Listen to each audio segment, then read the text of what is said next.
Olá, eu sou a Lenore e você está no canal Diários Esquecidos. Hoje eu vou contar para vocês mais uma creepypasta que eu traduzi do Reddit.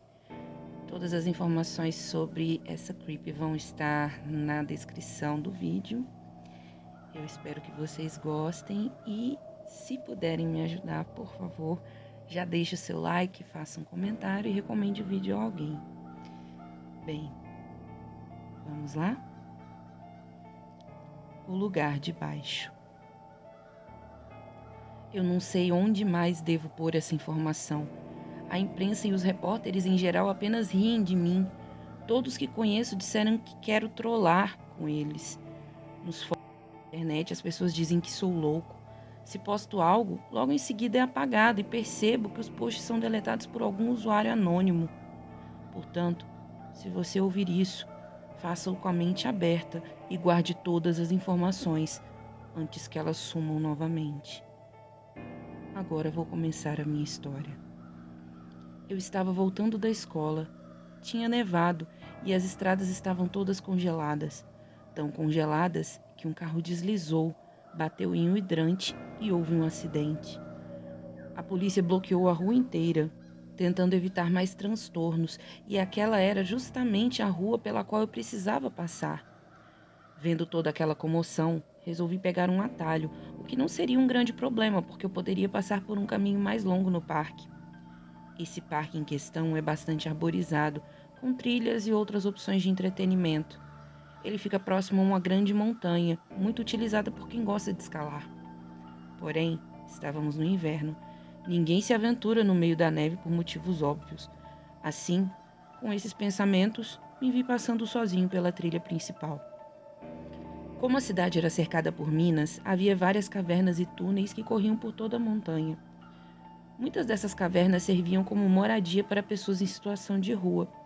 Grupos de crianças mais destemidas sempre se desafiavam a escrever seus nomes nas paredes carcomidas dos grandes corredores e de suas entradas. Vendo algumas dessas pichações e perdidos em meus pensamentos, fui surpreendido por uma rajada de vento fria, muito, muito forte. Sem que eu soubesse, a minha mochila estava um pouco aberta e o vento soprou alguns dos meus papéis da escola para alguns arbustos nas proximidades. Culpando a minha incompetência, corri para catar os papéis em meio à neve escorregadia. Forcei caminho entre a vegetação e acabei chegando ao pé da montanha, sem encontrar nada.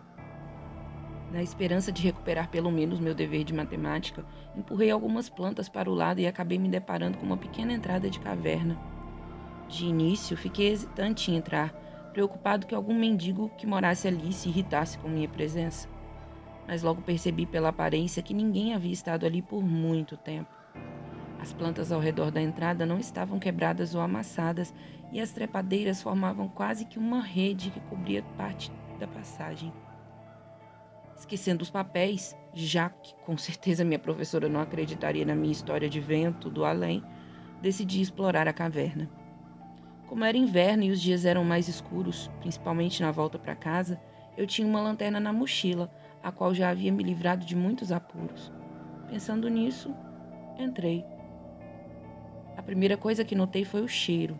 Não era o que estão pensando. Mais do que o fedor de esgoto e excrementos humanos, senti algo bem mais marcante. Era como uma mistura de enxofre com pólvora. A segunda coisa que notei foi o calor que fazia ali dentro. A umidade quente quase me fez me livrar das diversas peças de roupa que vestia devido ao frio. Me livrei, primeiro, do cachecol e prossegui pelo único caminho possível. E aí foi que notei um poço gigante, bem no meio do caminho. Não dei nem mais um passo. O resto da caverna era uma ladeira que escorregava direto para o poço, e quando apontei a lanterna para ele, vi uma escuridão sem fim. Porém, o mais estranho era o formato daquele poço. O buraco era um círculo perfeito, e quando olhei ao redor, percebi que a caverna também era lapidada de maneira perfeita, o que deixava claro que aquilo havia sido feito pela ação de alguém. Eu sabia que os equipamentos usados para perfurar cavernas não eram tão precisos assim, e as chances daquilo ter se formado naturalmente eram mínimas.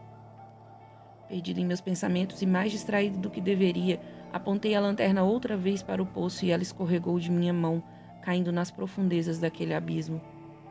Enquanto ela caía, bateu em uma pedra lá no fundo e se apagou. Sem a luz da lanterna, eu podia perceber pela primeira vez outra fonte de luz. Era uma fraca luz avermelhada, vinha do poço, muito próximo de onde a lanterna havia acabado de cair.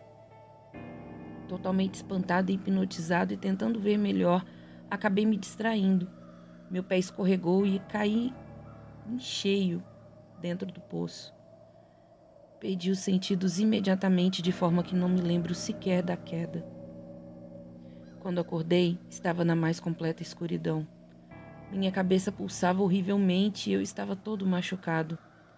Levantando com bastante receio, tateei por toda a área ao meu redor. Percebi que estava em uma sala circular, mas ali, durante minha cega exploração, pude perceber que havia uma entrada com um túnel no lado que parecia dar em outro lugar. Entrei, já que aquela era a única coisa a ser feita. Segui lentamente, pé ante pé, sentindo as paredes com muito cuidado, e foi quando percebi algo muito estranho. As paredes pareciam mais lisas agora. Olhei de volta para o local de onde caí, mas não pude enxergar nenhuma luz vinda de cima. Não tinha certeza do quão fundo caí ou como continuava vivo. Desejando ver nem que fosse um pouquinho da luz de fora, acabei me lembrando da luz vermelha que havia visto lá de cima e percebi que ela estava mais presente. Na minha cabeça, eu só poderia ter imaginado. E ainda desorientado, tentei ordenar as ideias e pensar no que fazer. Do modo que a entrada da caverna estava escondida, ninguém a perceberia e nem sequer tentaria procurar por mim ali. Maldito vento, maldita curiosidade, malditos papéis.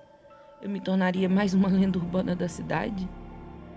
Bem, enquanto conjecturava, percebi que as paredes eram muito lisas para escalar. Parecia que continuar pelo túnel seria a única maneira de sair. De alguma forma, deduzi que ele poderia me levar para a superfície, e sendo assim, fui. Segui um bom tempo pelo túnel, indo cada vez mais fundo. Depois de incontáveis e longos minutos, notei finalmente algo que não era só escuridão. Voltei a ver aquela luz vermelha. No entanto, assim que a vi, ela começou a se afastar de mim. Em desespero, corri feito um louco e tentei alcançá-la. Qualquer luz seria melhor do que nenhuma luz. Depois de um tempo nessa luta, por fim, cheguei bem perto. Percebi que enfim havia acabado o túnel e agora eu estava parado em uma grande câmara.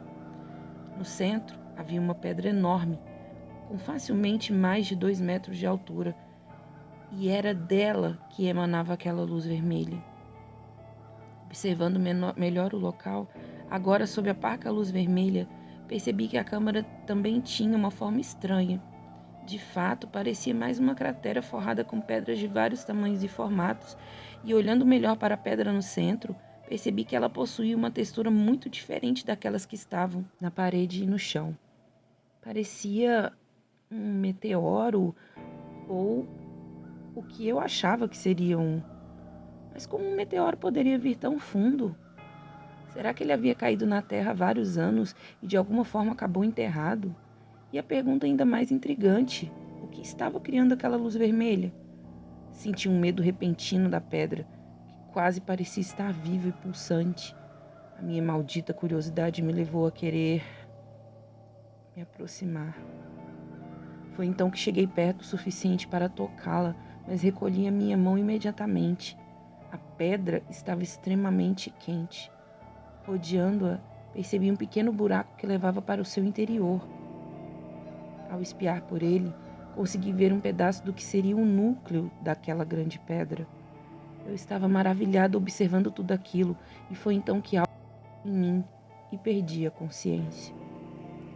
Acordei no hospital com queimaduras e várias fraturas. A enfermeira disse que me encontraram caído no meio de uns arbustos no parque, bem ao lado de uma caverna desmoronada. Quando contei a minha história, eles disseram que era impossível. A caverna estava bloqueada por milhares de pedras e, como as minhas pernas estavam quebradas, eu não poderia nunca ter andado tanto quanto pensei. Eles acharam que a única explicação plausível foi que alguém me assaltou e me nocauteou antes que eu pudesse sequer reagir. Eles disseram que a minha história era apenas um sonho, uma maneira que meu cérebro achou de lidar com o trauma que eu havia sofrido. Mas sei que não poderia ser, porque tenho memórias que vêm e vão, pedaços sem sentido e fragmentos de sonho que surgiam. Eu sei, eu sei que eu olhei para aquele meteoro, aquela pedra, mas depois de ser golpeado, eu não vi apenas pedras por lá. Eu vi coisas espalhadas e grudadas por todo o seu interior. Eram maiores que eu e estavam dormindo, envoltos no que parecia ser uma crisálida. Em outro flash, vejo o único deles que havia acordado mais cedo, o único que saiu do meteoro, o que cuidava dos demais, o que produzia a luz vermelha que eu tinha visto, o mesmo que me nocauteou dentro daquela caverna. Sim, minhas memórias voltavam fragmentadas, mas voltavam. Aquela coisa me arrastou para fora. Aquela coisa tapou a caverna para que não fossem descobertos e me jogou ao relento, muito provavelmente pensando que eu já havia morrido. Amigos, me ouçam. Eu sei o que vi. Eles estão se desenvolvendo pelo subsolo do nosso planeta enquanto pensamos que nossos maiores inimigos somos nós mesmos. Nesse exato momento, enquanto nos preocupamos com frivolidades, centenas de milhares daqueles que vivem embaixo estão só esperando o chamado de seu líder para ascender a superfície e reinar. A essa hora, devem estar por toda parte, abaixo de todos, por todo o mundo, e seus ocupantes podem estar acordando agora mesmo. Fim. Bom, para quem gosta desse tema, né, de ETs, eu espero que vocês tenham gostado. E é isso. Deixe seu like, me ajudem a sair do flop. Obrigada e tchau, tchau.